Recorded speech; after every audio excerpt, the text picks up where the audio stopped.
எனக்கு வேணா வந்து இப்போ எல்லா விஷயத்துலயும் வந்து எல்லாருக்கும் ஒரு ப்ளஸ் பாயிண்ட் இருக்குல்ல. எனக்கு வந்து டிஃப்ரெண்ட் ரோல் பண்றது தான் என்னோட ப்ளஸ் பாயிண்ட். கொஞ்சம் ட்ரை பண்றோம், எக்ஸ்பெரிமெண்ட் பண்றோம், கொஞ்சம் தைரியமா இறங்கி பண்றோம். கொஞ்சம் பயம் இது பண்ணா இதை மட்டும் தான் பண்ணுவோமா, இல்ல அந்த பயம் இல்லாம வந்து இல்ல நம்ம மக்களுக்காக நம்ம நடிக்கிறோம், நம்ம நடிப்பை வந்து நம்ம எல்லாருக்கும் காட்டணும். எடுத்துட்டே வந்து அதுதான் நம்மளுக்கு கிடைக்கிற பெரிய அவார்டு தான். நம்ம மக்கள் வந்து அறிவு இந்த படத்தை ரொம்ப நல்லா நடிச்சிங்கன்னா அதுதான் நம்மளுக்கு கிடைக்கிற ஒரு மரியாதை, அதுதான் நமக்கு கிடைக்கிற ஒரு சந்தோஷம்.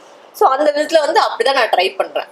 மேக்ஸிமம் எப்படி பண்ணலாம்னு சொல்லி தான் வந்து நான் பண்ணிட்டேன். ஆனஸ்டா சொல்ல போனா எனக்கு பிளான் அந்த மாதிரி எதுவுமே இல்லைங்க. எனக்கு என்ன தோணுதோ நான் பண்ணுவேன். அது ஃபர்ஸ்ட் இருந்து எப்பவுமே அப்படிதான். எனக்கு இந்த படம் பண்ணணும் நிறைய பேர் வந்து விக்ரவேதா நீங்க சொன்னீங்க, விக்ரவேதா பண்ணக்கூடாது நிறைய பேர் சொன்னாங்க.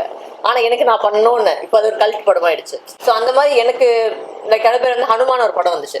அது நிறைய பேர் ஐயோ எதுக்கு இது பண்றீங்கன்னு சொல்லி சிஸ்டர் நீங்க பாக்குற விதை வேற, நான் பாக்குற விதை வேற.